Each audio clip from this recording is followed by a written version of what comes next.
It is Lee. Possession. Right, under the desk is a box.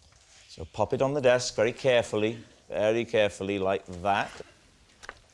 I've recently got into baking, and here's a cake I made yesterday, especially for David. Oh. Oh, it ain't bad, is it? Oh. Let's have a proper look at that cake. Wow. That is uncanny. It's got all of my thousands of teeth. Why don't we see how close a depiction it is? We have the technology to do what they call split screen. Look down camera one.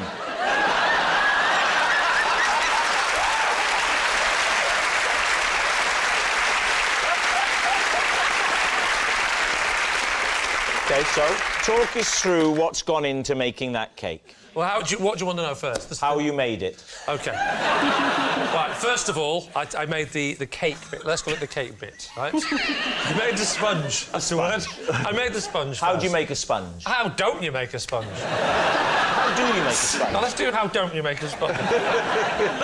OK, what you do is you get your eggs and your flour. Of course. And then... How many eggs for a sponge of that size? I would say for that size, the bottom bit...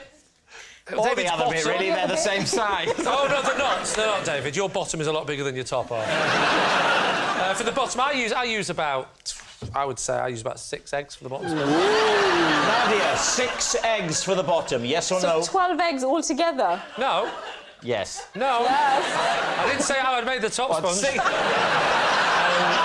What temperature did you bake it at? The room was room temperature at the time. I preheated the oven at 180 degrees because it's fan-assisted, so I knocked off 10% for that. Oh, right. Does that sound right, Nadia? Almost convincing. Yeah. Wow. You knocked off 10%. You always do knock off 10% if it's fan-assisted. I'm just going to have a little lick of your moustache, David.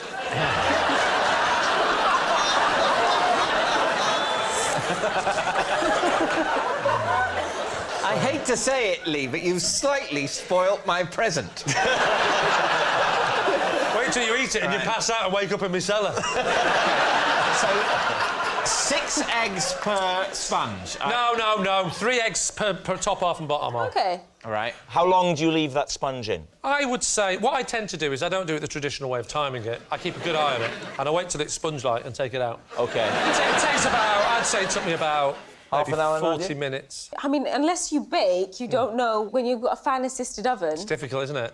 When you've got a fan-assisted... He seems to know. He seems to know that bit of... You seem to know that bit of information, which is... Not everyone knows that. Well, people are stupid. Yeah, well... Let's go to the centrepiece, the crowning triumph, which is the wonderful visual depiction of David. How did you approach bringing him so vividly to life? Well... Talk us through that. Well, I started off... I tried to do you. Here we go. But that came out very bitter. Lee, even though you violated David's face, who would like to try a piece? I'll try some. All right. Now, what flavour is it, just so we know when we taste it? It's a sort of... It's an orangey citrus invention. OK, here we go. Here's the first slice. This is going to Diane. Yes. There you go. And then Bob. How would you describe the flavour, Diane? I won't be insulted. It's very dry. Well, it wasn't dry when I made it last week. David, would you like a slice of your own head?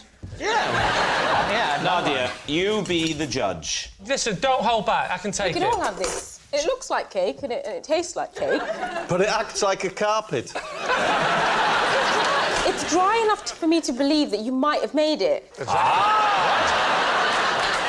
are you thinking, Michael? I think that he's been doing a bit of baking. I think he's made it. I think it's bad enough for him to have baked it. Whoa! And Michael, you also think... Unfair. You also think he did it? I think he did. Yeah, I think maybe...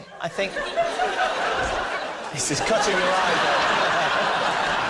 You know, often on this show you say I don't see things from your point of view. Well, let's...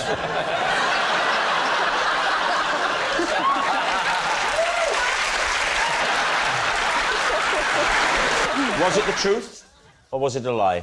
Well, actually, it is, in fact, a lie.